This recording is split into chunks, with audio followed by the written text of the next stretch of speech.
everybody. Welcome to the Backstory Podcast. I'm honored to be with you here today. As part of what we've been doing lately has been interviewing people who've been doing the work, who've been out there in the trenches doing the work in a lot of different ways. And one of these people is somebody I'm very proud to have known for quite a few years. Andie SantoPietro has been doing the work in so many different ways. It's absolutely incredible. And I wanted to bring him on here today and kind of let him tell a little bit of his story and what's going on with Andie. Andie, welcome. Hi, welcome. Thank you. Thank you. Glad you're here with us today. So you do quite a bit of work. Tell me a little bit about, well, I for instance, I know the book. You've written an incredible book, what is it, about a year and a half ago? Yeah, year and a half ago. Yeah, about a year and a half ago. Incredible book about the 5D human, the new 5D human. Really interesting the way you put things and the way that you conceive things about it. And of course, it ties in a lot with what the group's been talking about, the fifth dimension. We kind of backed off about talking about the fifth dimension a little bit because they're frustrated. They say, you guys have been in the fifth dimension for a long time and you're still using third dimensional rules, So anyway, I'm very thrilled to see somebody pick up the ball and really do some descriptive work about the fifth dimension, how things are different, how things apply differently, and so forth. So how'd you get started with that? Tell me. Well, my mentor, you. I mean, it's your fault. I started following your newsletters early 2000, and it's been a romance. I grabbed onto your coattails since early 2000. We're in almost 25 years of this. That's amazing. And you really initially brought my work to such a different level because you expanded my consciousness. And no, I didn't know that's the direction I was going to go in, even though I was in the world of spirituality and spiritual healing. And mainly my first two books before we connected was on Feng Shui design and the spirituality of Feng Shui. So when you came along and you started discussing some of the 5D, concepts, it opened up what I was doing to a whole new level. And I started looking at my work and my purpose here, not only my work, but my individual purpose here on a dimensional level. I think that was the big shift for me, that I was expanding, but I was playing on the same game board, right. And I was moving the chess pieces around. And as I became more and more exposed to fifth dimension, and truly with you and Barbara leading the way with that, I realized, oh boy, I think I have jumped to another game board and it's a brand new game and I have no idea how to play this game of earth chess. Yeah, earth chess, I love that. I'm like, well, what is this? So at the first I was very excited about it and then I was extremely stressed about it. And I'm still stressed about it because I'm part of, my humanness here. Of course. There's nothing, there's nothing here, nothing close. And in my opinion, you've really presented us, if there was ever such a handbook in piecemeal, you've been feeding that to us little by little in ways that we can actually absorb it. And with that, it sort of launched me head on into fifth dimensional work and helping people with the ascension of being a 5D person living in a 3D world. That is the umbrella that all my counseling and books and classes fall under. So tell me a little bit about that. You do counseling. Do you do regular counseling where you see people, or is it online? How does it work for you? At this point, it's online. My background is as a social worker, so my degrees are in therapy and social work, and I have an undergraduate degree in special education. So I already started off doing therapy work or in the realm of therapy. And very early in the 80s, I was introduced to the chakra energy system. And I got very involved in the psychology of the chakras. And I started putting together my therapy work with my chakra work, and I called it chakracology. And Perfect. that was my private practice for most of 10, 15 years. People came and I was expanding on the psychology of who they are and looking at who they were as spiritual beings and energetic beings. And then Feng Shui came into my life, and it expanded even further because I started looking at how the energy of the environment or Right. one's home interplays with that human, living in that space. And then that's where a couple of my books came, and then you showed up, and I was like, I just exhaled. Now I thought I was going to be doing just this for the rest of my, career, and then good old Steve comes along and drops this 5D bomb, and off to the races I went, and here we are, and I realized that we have a lot of people, and you probably agree with this, who, and the group based on what you said, the group is probably nodding their head. We've already evolved. We are in 5D. It's official, Yeah. Oh, yeah. But most of us we haven't woken up to the fact we're there. We're still sleepwalking through our 3D life and acting as if that shift hasn't happened. And that all has to do with not denying it or not wanting to be a 5D individual, but it has to do with that shift in that bump in consciousness. True. And then all that comes with it, because it's not an easy ride to wake up. No, it isn't. No, it means being more vulnerable. It means a lot of things that people are very hesitant to do. We feel we built our safe little worlds, our safe little environment here in the third dimensional area. And then the fifth dimension comes along.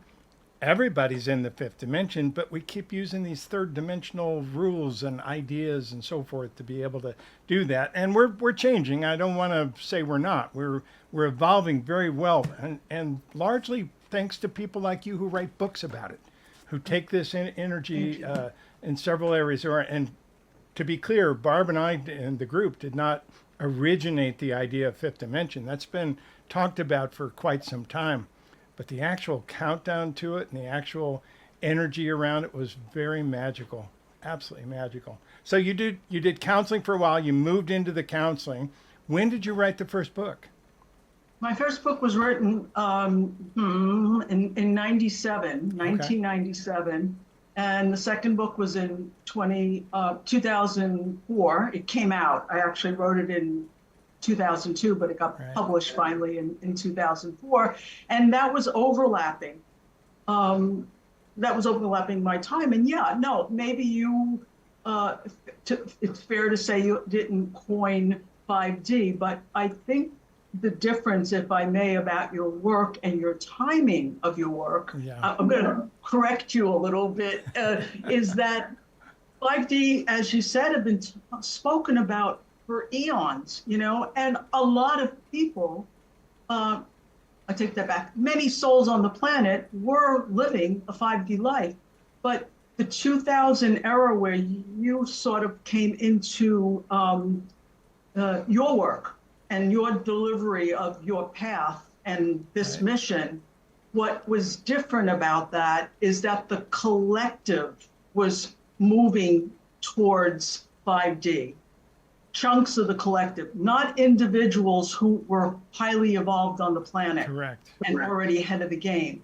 So, and it was, I remember, and I still do with a lot of your talks and classes, which I take, is that I was going from newsletter to newsletter, waiting for the day that you release the next newsletter, because we were all on pins and needles, knowing something massive was happening.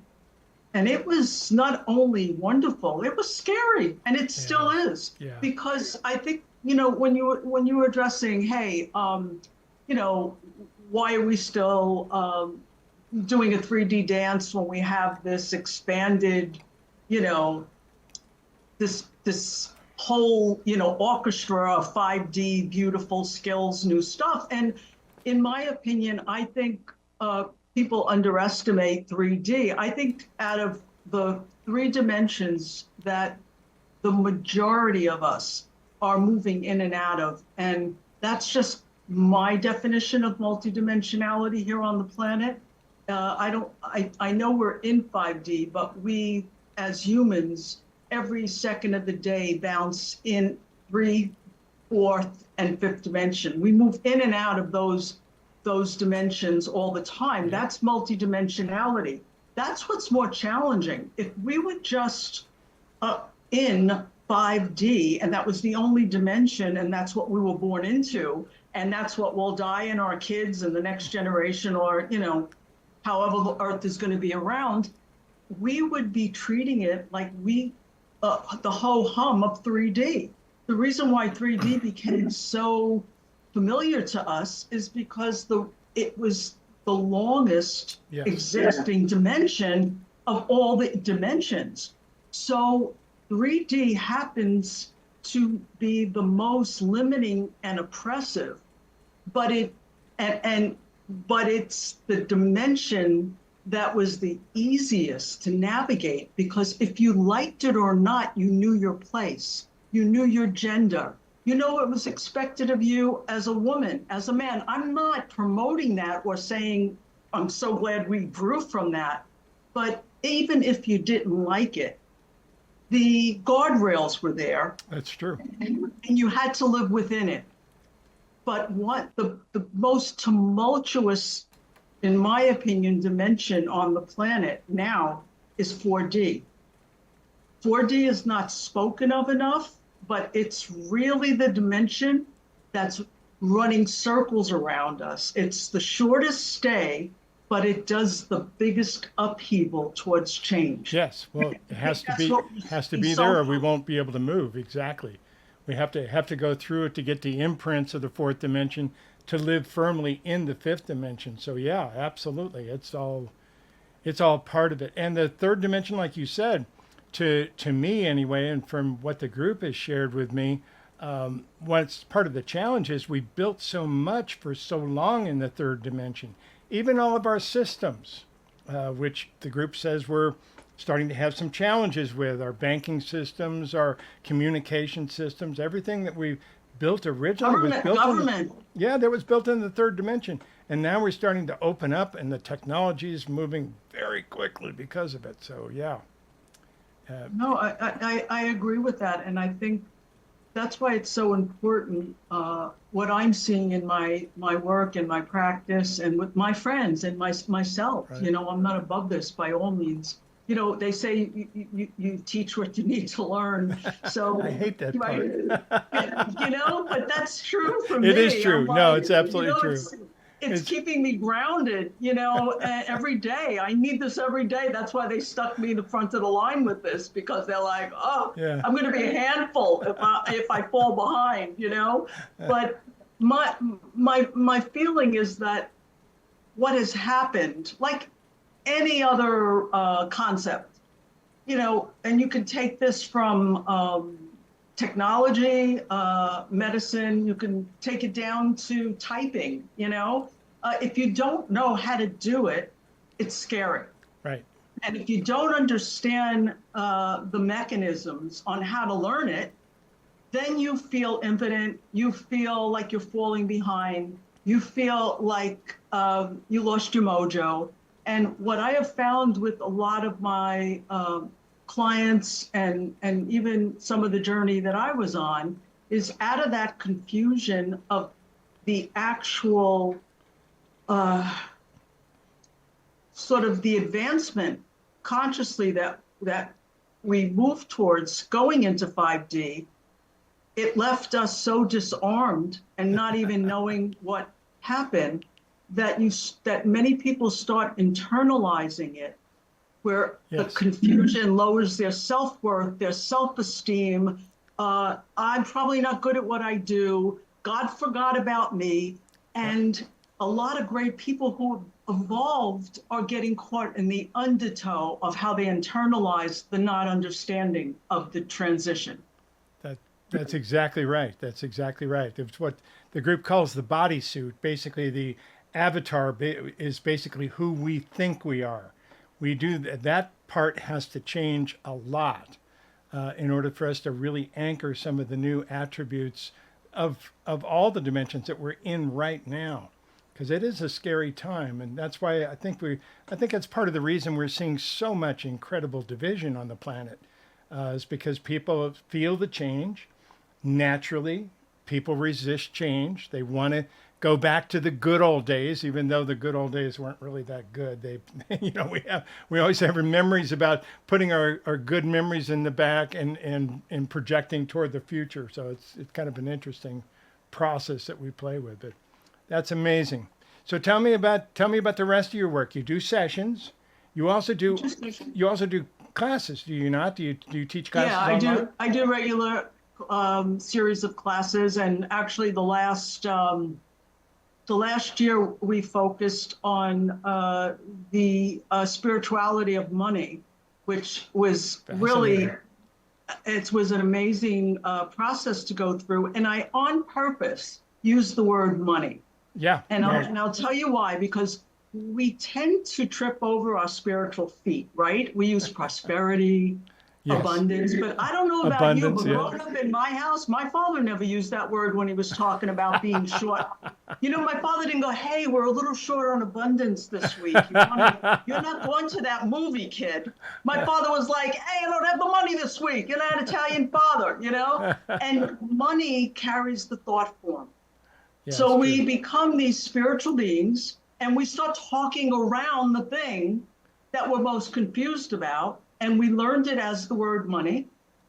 And then we go, you know, I have to learn how to be prosperous and spiritual. And our subconscious mind are like, we have no judgment about those two words. We have judgment about the M-O-N-E-Y word, because that's what our culture and our society use. So on purpose, I over-exaggerate and work with, how do you feel about money? What's your relationship with money? And what are the thought forms attached to money? And how can we work on transmuting them and creating a safe space where that part of your brain that feels panicked around it can actually go back to calling it money, so we can understand what's really going on under the hood. So, you know, that's a lot of my work in helping people, not telling them what to think, but teaching them how to think differently. Give them the ideas, plant the seeds, and put them in fertile ground, and they'll grow. Absolutely. That's the magic of it all. So that's incredible. Do you do in-person seminars as well? Yes, I did. COVID kind of, you know, like I'm sure you understand, it just hijacked life as we knew it. But during COVID is when I wrote this book. Ah, okay. So I had no intentions of writing a third book. And I have a whole chapter in the book, in the 5D Human book, about COVID and the bigger picture of why it was here. And it was actually part, you know, as you've said and group has discussed, it's actually part of our ascension period. I feel like, you know, when I know there's nothing funny about COVID, so I don't want to come across as insensitive, but I always saw the bigger picture of it as the universe saying, I'm giving the whole world a timeout. You guys don't know how to play with one another. Your whole, you know, economy systems are out of control. Right. The feminine and masculine aspects, everybody get in your house. Nobody's going out to play for 4 months. That's a great way to sick from school. That's a great way to put it, though. I love the overview that you have on pretty much everything. You see the larger picture to it. It's really kind of neat. Wonderful to see that way.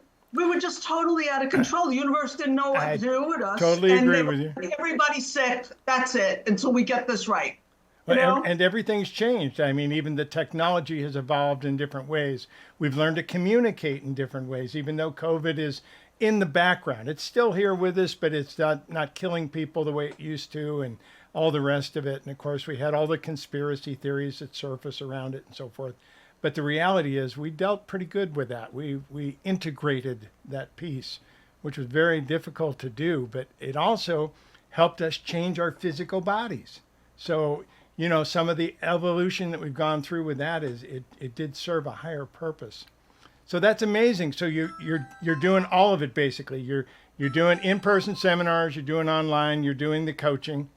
Awesome work, and you're an author.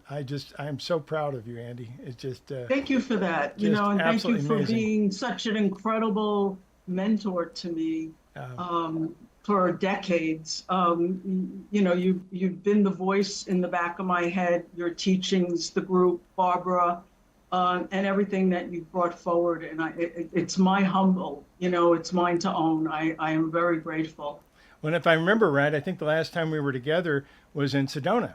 We had In Sedona. yeah, we had a seminar in Sedona that you came to see, and we were able to connect you with That's some other right. people. It was very magical, very That magical. was, they always are, but they just keep getting better. So the last one was better than the one before and the one before. So yeah, that was very special. And yeah, and I think with COVID, I just want to touch on this because Sure. it is in the background.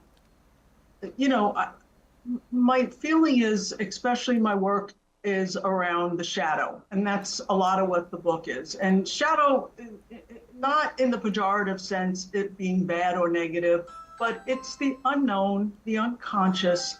And we not only personally have shadow, the dimensions have shadow. And Interesting. as we were leaving 3D and going in, to fourth dimension and then into fifth dimension, what got kicked up, not for chaos, but for transmutation, Right. was the remaining shadow of thought form around all the things you named that were 3D related.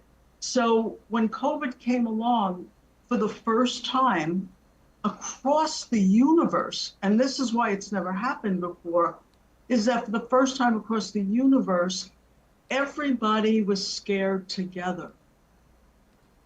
Everybody was able, in their own way, it might have been finances or health or Right. what's going to happen next, but for the first time, it got neutralized. That fear wasn't something humans should be ashamed of or humiliated by. And the fear came up and it united us in a collective emotion that was very based in 3D teachings because of opposites and duality. So it acted, the virus inadvertently acted as a poultice, and it pulled up the fear in a massive sweep across the planet, which is enabling us to be steady our rudders much more in 5D because you don't have fear in 5D. What you do have is remaining fear that we are transmuting through. But 5D consciousness is not based on opposites, it's based Right. on triality. There's no So duality in it. That's correct. That yes. is exactly it. That's an important point. Yes, we actually, when we look back at COVID, I think we're going to see that we gained more than we lost. The group actually predicted almost a year in advance that there would be coming a time fairly soon where we would be losing a lot of people. I And recall that. it wasn't a bad thing either. They basically said there's certain people that want to go home before the next wave of energy comes in, and this will be an opportunity for them to do that. Some of them know it, some of them don't. The reality is we're going to have a lot of people leaving the planet, and just before that, we had a massive exodus of animals leaving the planet, largely in Australia and different places where a lot of these viruses went through things and just kind of wiped out animals. And we, of course, were too busy with ourselves to really pay attention to that. But it was a whole reset of the animal kingdom in a lot of different ways. Mm. It was really fascinating to see in different ways. Okay, we've got this. You've got an excellent way of being able to see the overview of things. I got to ask you about politics. I know you talk about politics. I know that's part of what it is. Tell me the overview that you have with politics and the spirituality of politics. Oh boy. Okay, that's a mouthful. But I really love talking about politics. Not, because I think it's important. We make assumptions, and I do all the time. And my assumptions are if you are somewhat evolved, whatever that means, I'm using that word loosely, Right. but if you have enough interest in taking type of classes you teach and following these kind of teachings, there's a part of you that wants to grow, wants to understand. Absolutely. It's a very elite group, that we preach to the choir, right? That's what I always used to tell Barbara. I said, I can't hold any secrets here because I'm working in front of a room full of psychics. You just got to tell it like it is. That's all. That's it. And we're preaching to the choir, and they're like, yeah, yeah, yeah.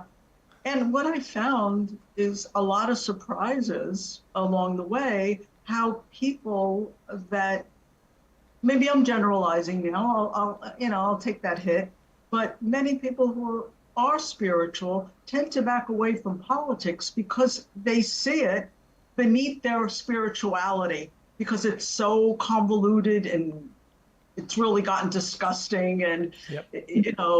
Everybody's fighting with everybody, and there's division, and all we want is love and peace. And what got my attention about that is I'm an old timer from Lemuria, like you. Yep. And in Lemuria, we have to remember that Lemuria was the closest we've come to, that we could at least, reflect back towards something tangible, where we came very close to this Earth ascension and how evolved we were in so many ways. We were reaching that apex. But one of the miscalculations in Lemuria was that we thought we had enough light, and that light would overcome any darkness, Right. and any negativity, and passivity, and love was the way. Well, we know how that turned out. Didn't quite work the way we thought. No. No. It was like a little off on miscalculation. The heart was in the right place. Execution, not so good. That's exactly it. That's exactly it. All right. So we're here now. And the majority of people that are on the planet right now, in my humble, narrow opinion, are from Lemuria and Atlantis. And we are all back here, and we're getting another shot right now. Yes, exactly. To do this again, and not rest on our laurels, and not hide behind our big hearts and our spirituality, and put more damn skin in the game. Because we cannot sit this one out. Not because it's morally wrong, politically, we're going to wind up with the wrong person, please don't do this, what about humanity and values? It's none of that. It's a personal karmic opportunity not to lean back and take the soul's assignment of part of why you were dropped here during this time on the planet. Exactly. And move into an actionable desires versus just meditation, prayer, and talk.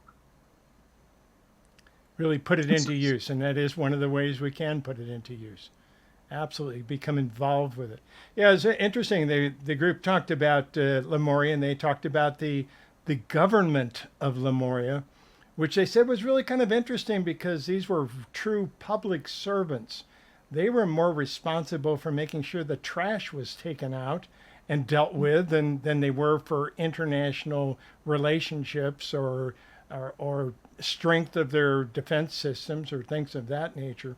So it was a different process entirely to do that, and I'd love to see us return to some of that. I think we're heading in that way. I do. I think we're again in the fifth dimension, trying to still hang on to the third dimensional stuff and being able to pull back and being afraid of the change in every other aspect. I think that's all playing out right now in our politics in a lot of different ways. And I will tell you, the entire world is watching the United States right now because it's going to be affected by what takes place in the near future. So absolutely. I agree. What the United States does, the world follows. And we have that responsibility, and it is quite a gift if we are willing to step into the responsibility of the power.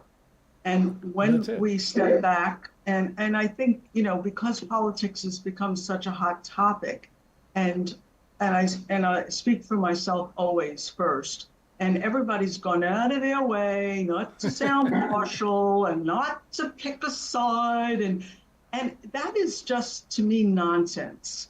That's like, whitewashing something. It's like having a crazy friggin' uncle, that walks around with his pants off, and nobody really wants to say anything at Christmas dinner, because they don't upset the apple cart. And that's not okay in a family, and it's not okay in the world. And I don't think neutrality is the goal.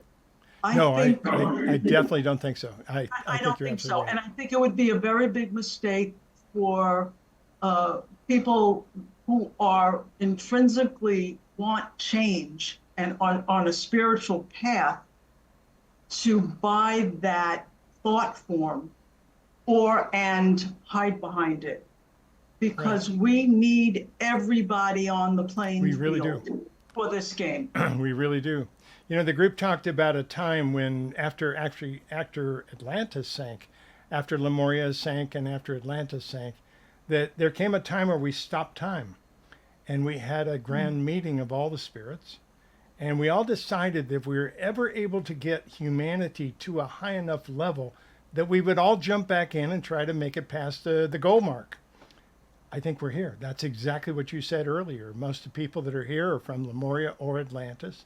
Most people, and personally, I didn't resonate as much with Atlantis. The group told me I was partly responsible for some of the problems, so I probably blocked it a little bit. That's why I'm doing this work now. It's my mea culpa. Exactly. I'm making amends.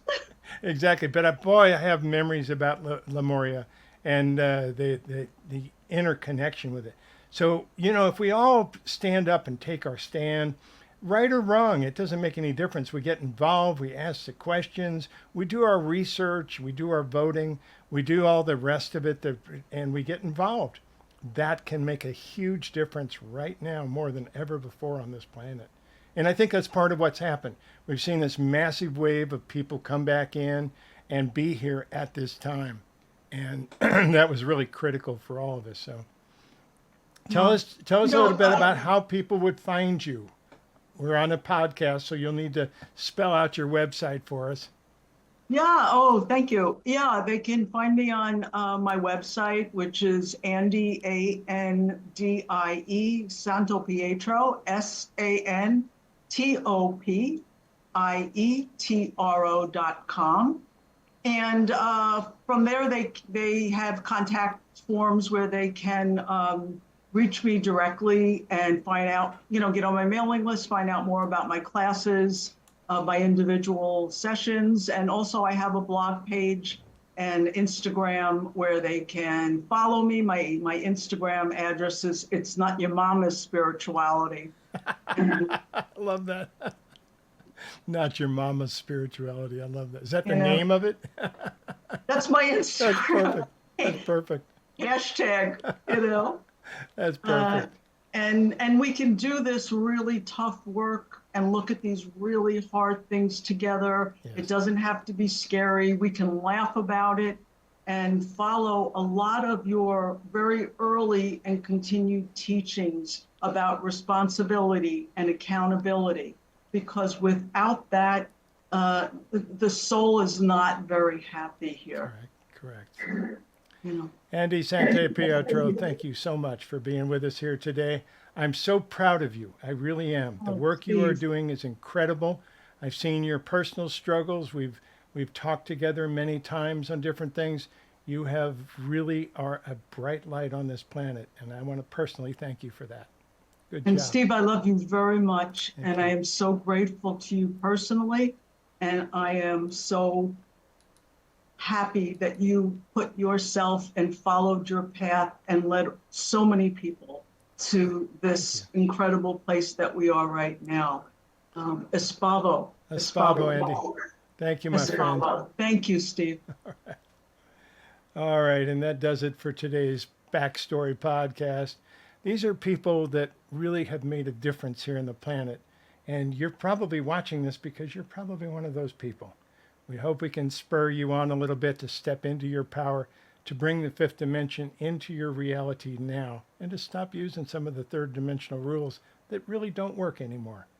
Thanks for being with us here today. Espavo, everybody. This is the Backstory Podcast. I'm Steve Rother. We're at espavo.org.